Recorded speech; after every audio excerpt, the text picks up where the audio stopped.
Hi guys, welcome back to my YouTube channel. അപ്പം എനിക്ക് ഇച്ചിരി തൊണ്ടവേദനയും പ്രശ്നങ്ങളൊക്കെ ഉണ്ട് കേട്ടോ. ടോൺസിലൈറ്റിസ് ആണ്. എനിക്ക് ഇടയ്ക്ക് അങ്ങനെ ടോൺസിലൈറ്റിസ് ഉണ്ടാകുന്നതായിരുന്നു കേട്ടോ. അപ്പോൾ കുറേ ആയി അങ്ങനെ ഉണ്ടായിട്ടും ചെറുതായിട്ട് സംസാരിക്കാൻ പറ്റും, പക്ഷെ അത് തൊണ്ടയുടെ ഇവിടെ എന്നാണ്ട് ഇരിക്കും കേട്ടോ. അതൊന്നും എനിക്ക് നല്ലപോലെ പറയാനൊന്നും പറ്റത്തില്ല. എന്നാലും ഞാൻ ഒരു കഥ പറയാം കേട്ടോ. കഥ എന്ന് പറഞ്ഞിട്ടുണ്ടെങ്കിൽ ഇന്ന് ഞാൻ പറയാൻ പോകുന്നത് 2 പ്രേതകഥയാട്ടോ. ഇന്ന് എൻ്റെ അച്ചാച്ചയ്ക്ക് ഉണ്ടായ അനുഭവവും പിന്നെ എനിക്കുണ്ടായ ഒരു അനുഭവം കേട്ടോ ഞാൻ പറയാൻ പോകുന്നത്. അപ്പോൾ ഞാനും ചേട്ടയും കൂടെ കല്യാണം കഴിഞ്ഞ സമയത്താണ് കേട്ടോ. അപ്പോൾ ഞാനും ചേട്ടയും കൂടെ കൂടി അയ്യമ്പാറ, ഇവിടെ തൊട്ടടുത്തോട്ടോ അയ്യമ്പാറ എന്ന് പറഞ്ഞ സ്ഥലമേ. അയ്യമ്പാറയുണ്ട്, ഇല്ലിക്കക്കല്ലുണ്ട്, അങ്ങനെ കുറേ സ്ഥലങ്ങളുണ്ട് കേട്ടോ, ടൂറിസ്റ്റ് പ്ലേസുകൾ. ശരിക്കും അയ്യമ്പാറ ടൂറിസ്റ്റ് പ്ലേസാണ്, നല്ല രസം കേട്ടോ അവിടെ കാണാനൊക്കെ. അപ്പോൾ അന്ന് അയ്യമ്പാറ പള്ളിയിൽ പെരുന്നാളായിരുന്നു കേട്ടോ. പെരുന്നാൾ കഴിഞ്ഞ് ഞങ്ങൾ രാത്രി ഗാനമേള ഉണ്ടായിരുന്നു. ഗാനമേള കഴിഞ്ഞിട്ട് ഞങ്ങൾ രണ്ടുപേരും കൂടി തിരിച്ച് പോരുവാ കേട്ടോ. തിരിച്ച് പോരുന്ന വഴിക്ക് ഞങ്ങൾ ബൈക്കിനാണ് പോരുന്നത് കേട്ടോ. അപ്പോൾ ഞാനിങ്ങനെ പുറകിലിരിക്കും. അപ്പോൾ ചേട്ടൻ എന്നോട് പറഞ്ഞു, ഒരു സ്ഥലം വന്നു കഴിഞ്ഞപ്പോൾ ചേട്ടൻ എന്നോട് പറഞ്ഞു, എടി നീ പുറകോട്ട് തിരിഞ്ഞ് നോക്കല്ലെന്ന് പറഞ്ഞു കേട്ടോ. നമുക്ക് സ്വാഭാവികമായിട്ട് അറിയാം, പുറകോട്ട് തിരിഞ്ഞ് നോക്കല്ലെന്ന് പറയുമ്പോൾ നമ്മൾ നോക്കും, കാരണം അവിടെ എന്നാ നമുക്കറിയാനൊരു ചെറിയൊരു ആകാംക്ഷയുണ്ടല്ലേ. അപ്പം ഞാൻ അന്നേരത്തേക്കും തിരിഞ്ഞ് നോക്കി കേട്ടോ. തിരിഞ്ഞ് നോക്കിയപ്പം ഞാൻ അവിടം തൊട്ട് ആ തിരിഞ്ഞ് നോക്കി, നിന്നോടല്ലേടി പറഞ്ഞു തിരിഞ്ഞ് നോക്കലെന്ന് നിന്നോട് പറഞ്ഞതല്ലേടി എന്ന് പറഞ്ഞ് അവിടം തൊട്ട് എന്നെ ചീത്ത തുടങ്ങി കേട്ടോ. ഭയങ്കര ചീത്ത എന്ന് പറഞ്ഞാൽ ഭയങ്കര അരിശപ്പെട്ടും ദേഷ്യപ്പെട്ടൊക്കെ ചീത്ത പറഞ്ഞു. അപ്പോൾ എനിക്ക് മനസ്സിലായില്ല എന്നെ പുറകോട്ട് തിരിഞ്ഞ് നോക്കലെന്ന് പറഞ്ഞതെന്ന് കേട്ടോ. അപ്പോൾ ഞാൻ കരഞ്ഞ് ഭയങ്കര വിഷമമായി. പിന്നെ ഞാൻ കണ്ണടച്ചിരുന്നു കേട്ടോ.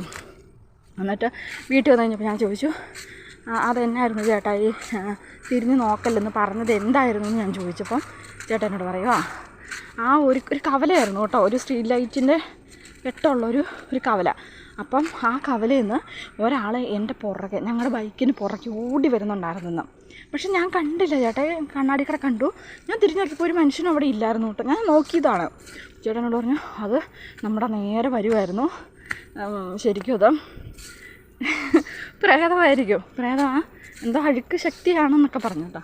നമുക്ക് വലിയ വിശ്വാസമൊന്നുമില്ല, എന്നാലും ഇങ്ങനെ പറയുന്നത് കേൾക്കുമ്പോൾ എനിക്ക് ചെറിയ പേടിയുണ്ട് കേട്ടോ. അപ്പം അങ്ങനെ ഞാൻ പേടിച്ചു പോയി. എന്നിട്ട് പിന്നെ ഞങ്ങൾ അതിൽ രാത്രിയിൽ അങ്ങനെ പോയിട്ടില്ല കേട്ടോ. അപ്പം അന്ന് അങ്ങനെ പോയപ്പോൾ എനിക്ക് നല്ല പേടിയുണ്ട്. പറഞ്ഞു കഴിഞ്ഞപ്പോൾ എനിക്ക് ഭയങ്കര പേടിയായി പോയിട്ടോ. സംസാരിക്കുമ്പോൾ ഇച്ചിരി ക്ലിയർ അല്ല. പിന്നെ ഒരു ദിവസം എന്ന് വെച്ചിട്ടുണ്ടെങ്കിൽ എൻ്റെ അച്ഛൻ നല്ലപോലെ കുടിക്കും കേട്ടോ. അപ്പോൾ ഞങ്ങളുടെ അവിടെ നടുപറ്റ അമ്പലമുണ്ട്. നടുപറ്റ അമ്പലത്തിൻ്റെ താഴേക്കടെയാണ് പന്നിയാറ് പുഴ ഒഴുകുന്നത്. അപ്പോൾ ഒരു ദിവസം അച്ചാച്ച എവിടെ നിന്നങ്ങോട്ടൊക്കെ ഇച്ചിരി കുടിയൊക്കെ കഴിഞ്ഞിട്ട് ഒരു 9:30 സമയമൊക്കെ ആയി കാണും കേട്ടോ. കുടിയെല്ലാം കഴിഞ്ഞ് പുള്ളി ഭയങ്കര വീട്ടിലേക്ക് പോരുക.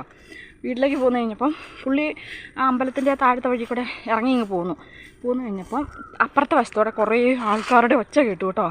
അപ്പം ആരാടെ കുറേ പേര് കൂട്ടം കൂടി നടന്നു പോകുന്ന പോലത്തെ ഒരു ഒച്ച. അപ്പോൾ പുള്ളി ഓർത്തു വേറെ ആൾക്കാർ പോകുന്നതായിരിക്കും. അപ്പം അവരോട് പറഞ്ഞു, ഇടേ ഞാനും വരുവാടെ കൂടത്തിയെന്ന് പറഞ്ഞു. അന്നേരത്തേക്കും ആ ഒച്ച അവിടെ നിന്നു. പുറകിക്കടെ വന്ന ഒച്ച അച്ചാച്ചയുടെ അടുത്തോടെ കടന്നങ്ങ് പോയതായിരുന്നു. ഇടേ ഞാനും കൂടെ വരുവാന്ന് പറഞ്ഞപ്പം ആ ഒച്ച അവിടെ നിന്നു കേട്ടോ. അപ്പോൾ അച്ഛനേരത്തേക്കും ഞാനും കൂടെ വരുമെന്ന് പറഞ്ഞപ്പോഴത്തേക്കും ആ അച്ചയുടെ ചുറ്റും കിടന്ന ആ ഒച്ചകൾ ഭയങ്കര ബഹളം വെക്കാൻ തുടങ്ങി. എന്ന് പറഞ്ഞ ഭയങ്കര ഒരു ഭീകരാന്തരീക്ഷം സൃഷ്ടിക്കുന്ന പോലത്തെ ഒച്ച കേട്ടോ. അപ്പോൾ അച്ഛൻ ഓർത്തു, അച്ഛൻ ശരിക്കും പേടിയായി. അച്ഛൻ ഒട്ടും മടിച്ച് ഒരു മുരുക്കെടുത്ത് ഒരു കുരിശും വരച്ച് ഒറ്റയാണങ്ങൾ എൻ്റെ പുറകെ വരരുതെന്ന് പറഞ്ഞ് പെരക്കാതെ ഓടി ഒരൊറ്റ ഓട്ടം വെച്ച് കൊടുത്തിട്ട് വീട്ടിൽ ചെന്ന് കഴിഞ്ഞപ്പോഴാട്ടോ പെരക്കകത്ത് ഓടിപ്പോയി കയറുമായത്. കഥകളെല്ലാം നല്ല തുറന്ന് പെട്ടെന്ന് കയറുമായിട്ടേത്. പിന്നെ അപ്പന ആ വഴിക്ക് പോയിട്ടില്ല കേട്ടോ. അപ്പം അങ്ങനെ 2 അനുഭവങ്ങളാട്ടോ ഞാനിന്ന് പറഞ്ഞത്. പിന്നെ ഒരുപാട് അനുഭവങ്ങൾ ഈ ഞങ്ങളുടെ വീട്ടിൽ പപ്പ, അത് കോമഡിയാണ് പപ്പയുടെ കാര്യം കേട്ടോ. പപ്പായ്ക്ക് പ്രേതങ്ങളെ വലിയ ഇഷ്ടമുള്ള ആളാണ്. പപ്പയുടെ വിചാരം എന്ന് പറഞ്ഞാൽ പപ്പ പറയും പപ്പായ്ക്ക് എന്തോ ജ്ഞാന ദൃഷ്ടിയുണ്ട്, അപ്പോൾ പ്രേതങ്ങളെയൊക്കെ ഒരുപാട് കാണാനുള്ള ശക്തിയുണ്ടെന്ന് പപ്പ പറയേ. അപ്പോൾ പപ്പ പണ്ട് ജോലി ചെയ്തിരുന്ന മഠത്തിലൊക്കെ പ്രേതങ്ങളുണ്ട് അങ്ങനെയൊക്കെ കഥകൾ വന്നിരുന്ന് പറയും കേട്ടോ. ജനലൊക്കെ തെരുതെരുവ് നടക്കുകയും തുറക്കുകയും ചെയ്യും, ലൈറ്റ് കെടുകയും തെളിയുകയും ചെയ്യും. അതുപോലെ തന്നെ പ്രേതം പപ്പായുടെ അടുത്ത് വന്ന് നിന്നിട്ടുണ്ട്, കാലില്ലാത്ത ഒരു രൂപം വന്ന് നിന്നിട്ടുണ്ട്, പപ്പായോട് സംസാരിച്ചിട്ടുണ്ട്. ഇപ്പോൾ നമ്മളാണെങ്കിലും വീട്ടിൽ ഇരിക്കുകയാണെങ്കിൽ ഒന്നാമത് എനിക്ക് പേടിയുള്ള ആളാണ്. പപ്പ അന്നേരം പറയും, നമ്മുടെ പെരയ്ക്ക് ചുറ്റും ഒരാൾ നടക്കുന്നുണ്ട്, ചൊവ്വാഴ്ചയും വെള്ളിയാഴ്ചയും വെളിയിൽ ഇറങ്ങില്ലെന്ന് പറയും നൈറ്റ് രാത്രിയിൽ. അപ്പോൾ നമുക്ക് ഭയങ്കര പേടിയാണ് കേട്ടോ. ഞാൻ പറഞ്ഞു, ദൈവമേ അങ്ങനത്തെ സംഭവം ഉണ്ടോയെന്ന് വരെ നമ്മൾ ഓർത്ത് പോകും കേട്ടോ.